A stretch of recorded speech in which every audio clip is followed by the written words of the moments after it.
You'll have to excuse me if my voice sounds a little weird. I've been busy.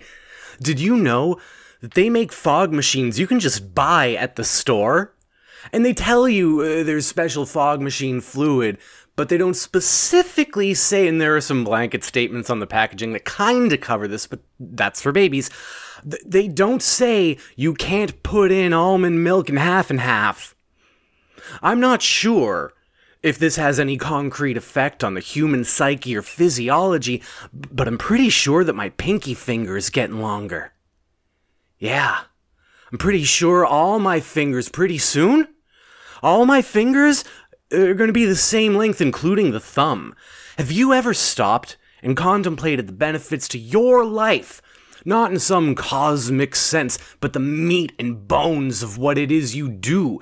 If you had, like, really long thumb, first off, your thumbs ups would never seem sarcastic again.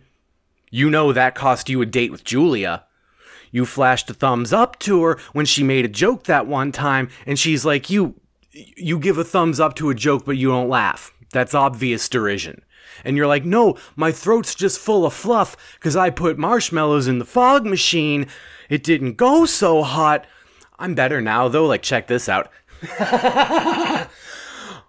See, I would be having dinner with Julia right now if I had just tried almond milk and half in a fog machine sooner. And the possibilities, they're apparently endless. Because if they make finger growth fog now, what don't they make? I have this one little resin animal sculpture that I got at a flea market one time when I was real into koalas. I'd watched this David Attenborough documentary, didn't realize what absolute gangsters koalas are. And I was like, I need more. I need more koala in my life. I need more KO in my Allah. And I'm not as into it now. A lot of the koala scene's gotten kind of watered down, man. But it could still be of use to me. Maybe if I pop this in the fog machine, probably have to melt it down first. I don't think the fog machine melts stuff. I'll put a hot plate and a resin koala in a fog machine, see what happens. That's the plan. That's how I'm spending my evening. What are you doing? You're reading a book. You're binge-watching a show that you found on the Hulu. I'm breathing in koalas. I bet it's gonna make my eyeballs better. Like I can see everything all at once, like I can see time. Watch as it flutters not past but through me, taking bits of what remains of my youth as it goes. I bet I could see it flow through Julia. And then it won't sting so bad that she said no to the date. 'Cause I'll know that all she is and all I am were just ephemeral. We're specks on the windshield where a strange bug exploded. And once God can't see the traffic cones anymore, gonna flip the little wiper switch, sluice us off into oblivion. How can I feel sad about a lost opportunity, a lost chance at love, new career, new social scene, productivity, and a grandeur that my childish mind once generated in fantasy of what adult life would be? None of that matters. We're bugs on the glass, baby. Maybe I don't even need to breathe a koala to figure that out. Really feel like I kind of cracked it, so now I'm hoping the koala does something different. Let's find out.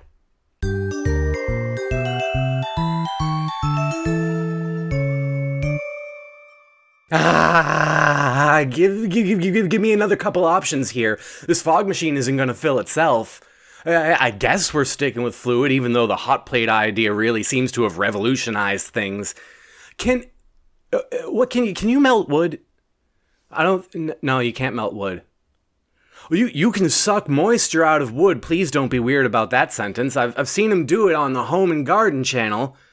They had a hose, and it was a backwards hose that usually sprayed water, but the home man with the really slick beard, just the right amount of gray in it too. God, I love that. He He said if you remove the water source from the hose and put something dry at the other end, that's a reverse hose. Stuffed the back with sand, laid some AA batteries next to it, and said, "It's dry time." Stuck it on the wood, and the wood desiccated, petrified, fossilized. People have these insane ideas about fossils, like, the tree sap and landslides. Oh, this dead dinosaur got buried in a pile of filth, came out of a triceratops butt, and now we got something pretty to stick in your museum. That's not how it happened. It was the space people, not aliens, space people. Because the International Space Station, people don't realize, because they haven't huffed koala, they don't realize that thing is just a couple weeks away from unlatching from time itself and being set adrift. And once that happens, they'll look down at the Earth and say, we no longer see the Great Wall of China. 2, I think that's Godzilla. And they'll come down the ladder, the fireman pole, with their spring shoes, kick off the ceiling and launch down to Earth. No fear of incineration, because they got the cool haircuts, the conical haircuts that deflect the heat, so they'll land like drills from the sky, burrow underground, dig their way back out of their own fossil future, come back up, dry out the dinos. You know how sometimes, stuff gets wet? I could just wring that out. This oven mitt over there is kind of damp, and I don't know why. It's been in and near ovens, and you would think that would be almost just as good as a sand hose batteries.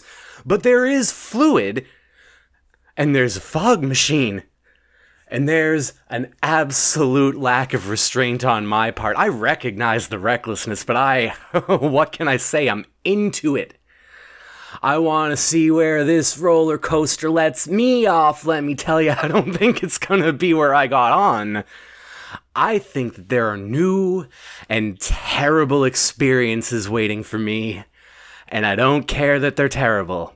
I just care that they're new.